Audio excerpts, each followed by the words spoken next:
অবশেষে কার্যকর হলো ইরানের উপর জাতিসংঘের কঠোর নিষেধাজ্ঞা, যা এড়ানোর জন্য দেশটি ব্যাপক কূটনৈতিক চেষ্টা চালিয়েছিল। এই নিষেধাজ্ঞা পুনর্বহালের পরপরই ইসলামী বিপ্লবের দেশটি কঠোর প্রতিক্রিয়া দেখিয়েছে এবং ব্রিটেন, ফ্রান্স ও জার্মানি থেকে রাষ্ট্রদূতদের প্রত্যাহার করেছে। ইরান হুঁশিয়ারি দিয়েছে, এ অবস্থায় যে কোনো পরিণতির দায় পশ্চিমাদেরই নিতে হবে। ইরানের পররাষ্ট্রমন্ত্রী আব্বাস আরাকজি মন্তব্য করেছেন যে কূটনীতিতে যুক্তরাষ্ট্র বিশ্বাসঘাতকতা করেছে আর ব্রিটেন, ফ্রান্স ও জার্মানি এর কবর রচনা করেছে।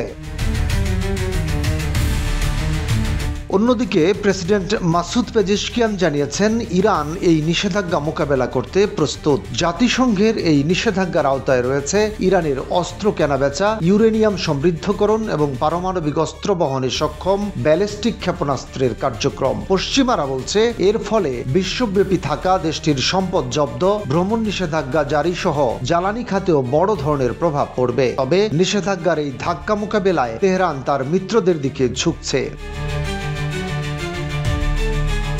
প্রেসিডেন্ট পেজেশকিয়ান জোর দিয়েছেন, প্রতিবেশী ও ইউরেশিয়ার দেশগুলো ছাড়াও ব্রিক্স এবং সাংহাই সহযোগিতা সংস্থার সঙ্গে সম্পর্ক শক্তিশালী করা হবে। তিনি আশাবাদ ব্যক্ত করেন, দেশের জনগণ ও আঞ্চলিক অখণ্ডতা বজায় রেখে ঐক্য ও সংহতি ধরে রাখতে পারলে এই নিষেধাজ্ঞায় ভয় পাওয়ার কিছু নেই। মধ্যপ্রাচ্য নিয়ে কাজ করা থিঙ্ক ট্যাঙ্কগুলোর মতে, চীন ও রাশিয়ার মতো পরাশক্তির পাশে থাকায় খামেনি প্রশাসন নিষেধাজ্ঞার ধাক্কা মোকাবেলা করতে সক্ষম হবে। নিষেধাজ্ঞা পুনর্বহালে রাশিয়া ও চীন 6 মাস পিছিয়ে দেওয়ার চেষ্টা করলেও তা সফল হয়নি।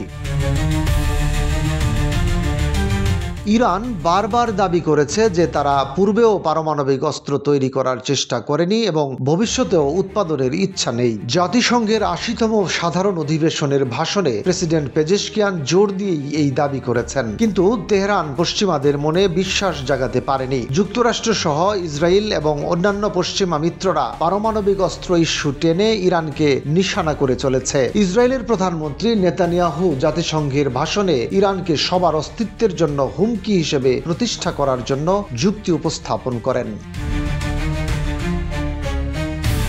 এমনকি তিনি ইরানের উপর নিষেধাজ্ঞা পুনর্বহালের আলটিমেটামও দেন। নেতানিয়াহুর দেওয়া আলটিমেটামের দিনেই জাতিসংঘের সব নিষেধাজ্ঞা পুনর্বহাল হলো। এর আগে যুক্তরাজ্য, ফ্রান্স এবং জার্মানি নিষেধাজ্ঞা কার্যকর করতে গত মাসে চিঠি দিয়েছিল।